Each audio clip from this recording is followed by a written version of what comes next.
উত্তরবঙ্গের জনমত সমীক্ষাতেই ছিলাম আমরা এবং এখনো সেখানেই রয়েছি। এবারে আমরা জনমত সমীক্ষার ফলাফল দেখব জলপাইগুড়ির।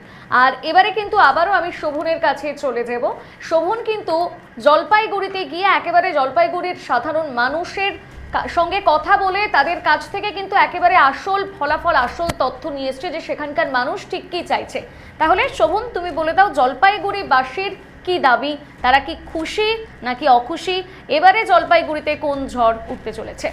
দেখো রিয়া, জলপাইগুড়ি বিধানসভাতে যদি জলপাইগুড়ি জেলাতে যদি দেখতে পারি, আমরা 7টা বিধানসভা রয়েছে এবং 7টি বিধানসভার মধ্যে কিন্তু এই মুহূর্তে যদি বলা যেতে পারে ধূপগুড়ি রয়েছে, যেমন পাশাপাশি আমি বলবো যে বিধানসভাগুলো রয়েছে ধূপগুড়ি, ময়নাগুড়ি, জলপাইগুড়ি, রায়গঞ্জ রয়েছে, ডাবগ্রাম, ফুলবাড়ি, মাল, নাগরাকাটা, এই 7টি বিধানসভা। এই 7টি বিধানসভাতে যদি আমরা দেখি 2021-এর ফলাফল আর বর্তমানে যদি আমরা 26-এর বিধানসভা নির্বাচন সামনে রয়েছে সেই ফলাফল অনুযায়ী যদি 21-এর নিরিখে দেখতে গেলে যে ধূপগুড়ি রয়েছে সেই ধূপগুড়িতে আমরা দেখেছিলাম যে সেখানে বাই ইলেকশন হয়েছিল, অর্থাৎ এই বাই ইলেকশনে কিন্তু এগিয়ে গিয়েছিল টিএমসি। আচ্ছা, কিন্তু 21-এর নিরিখে সেখানে কিন্তু এগিয়ে ছিল বিজেপি। তবে 26-এর বিধানসভা নির্বাচনে যে প্রার্থী দেওয়া হয়েছে ধূপগুড়ি থেকে, সেখানে নির্মল চন্দ্র রায় রয়েছে তৃণমূলের, নরেশ চন্দ্র রায় রয়েছে বিজেপি এবং সিপিআই রয়েছে নিরঞ্জন রায়। সেক্ষেত্রে কিন্তু নরেশ চন্দ্র রায়ের একটা পাল্লা ভারী রয়েছে, অর্থাৎ এখানে বিজেপির একটা ভালো প্রভাব দেখা যাচ্ছে। এবং শুধু তাই নয়, ধূপগুড়ির পাশাপাশি যদি ময়নাগুড়ির দিকে আমি নজর রাখি, ময়নাগুড়ি, জলপাইগুড়ি, রায়গঞ্জ, ডাবগ্রাম, ফুলবাড়ি, মাল,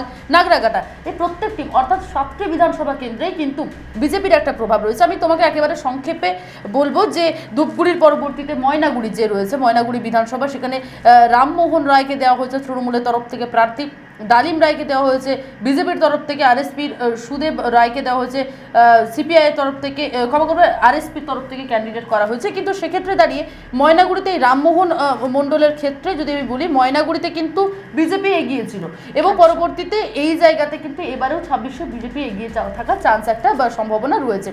এর পরবর্তীতে আমি জলপাইগুড়ির দিকে নজর রাখবো। আমি যদি জলপাইগুড়ি সিটটির দিকে নজর রাখি, জলপাইগুড়ি যে আসন রয়েছে সেটি এসসি আসন রয়েছে এবং সেই আসনে একেবারে কৃষ্ণা দাস রয়েছে তৃণমূলের তরফ থেকে, বিজেপির তরফ থেকে রয়েছে অনন্তদেব অধিকারী এবং সিপিআইয়ের তরফ থেকে দেবরাজ বর্মন। কিন্তু এই জলপাইগুড়ি আসনটিতে কিন্তু সম্ভাবনা রয়েছে আবার প্রবল বিজেপির দিকে সম্ভাবনা রয়েছে এবং যেমনটা তোমায় আমি বললাম যে 7টি বিধানসভা কেন্দ্রেই কিন্তু বিজেপির দিকে ঝোঁক রয়েছে এবং তার মধ্যে জলপাইগুড়িও অন্যতম। শুধু তাই নয়, রায়গঞ্জের দিকেও যদি নজর রাখি, রায়গঞ্জ স্বপ্না বর্মনকে কিন্তু টক্কর দিতে পারে দীনেশ সরকার। শুধু তাই নয়, ডাবগ্রাম, ফুলবাড়িতেও কিন্তু রঞ্জন শীলকে টক্কর দিতে পারে শিখা চ্যাটার্জি, কারণ শিখা চ্যাটার্জি ওখানে অলরেডি ছিল, মানে তিনি তো বিধায়ক ছিলেনই সেখানে, তাকে আবার করা হয়েছে, তিনি কিন্তু টক্কর দিতে পারে। মাল থেকে বুলুচিক বড়াই, তাকে শুক্রা মুন্ডা, তিনি কিন্তু একটা টক্কর দিতে পারেন। শুধু তাই নয়, নাগরাকাটা বিধানসভা থেকে সঞ্জয় কুজুরকে, তাকে কিন্তু পুনা বলে যিনি রয়েছেন, পুনা ভেংরা, যিনি বিজেপি প্রার্থী, তিনি টক্কর দিতে পারেন। মানে সম্ভাবনা কিন্তু প্রবল বিজেপির দিকে রয়েছে। শুধু তাই নয়, নাগরাকাটা যেটি একদম শেষ রয়েছে এই জেলার মধ্যে, সঞ্জয় কুজুরকে পুনা ভেঙ্গা তিনি টক্কর দিতে পারেন। অর্থাৎ বিজেপির তরফ থেকে কিন্তু একটা জলপাইগুড়িতে ভালো প্রভাব রয়েছে এবং সেই প্রভাব নিয়ে কিন্তু এই বিধানসভা নির্বাচনে জলপাইগুড়িতে বিজেপির আরও শক্ত ঘাঁটি হতে চলেছে এবং সামনে বিধানসভা নির্বাচনে যেমনটা আমাদের সমীক্ষা, সেই সমীক্ষা অনুযায়ী বলা যাচ্ছে যে গেরুয়া ঝড় বইতে পারে। মানে সমগ্র জলপাইগুড়িতে যে 7টি বিধানসভার কথা আমরা জানলাম, সবকটাতেই গেরুয়া ঝড়, একটাতে একটু স্লাইড তৃণমূলের পাল্লা ভারী, তাই তো বলছো তুমি? পাল্লা ভারী থাকলেও কিন্তু ঝড় রয়েছে, আচ্ছা আচ্ছা আচ্ছা, বিজেপির ঝড় রয়েছে বলা যায়। আচ্ছা, একদম। বাংলা হাটের আরো খবর দেখতে নজর রাখুন। বাংলা খবর মানেই বাংলা হাট।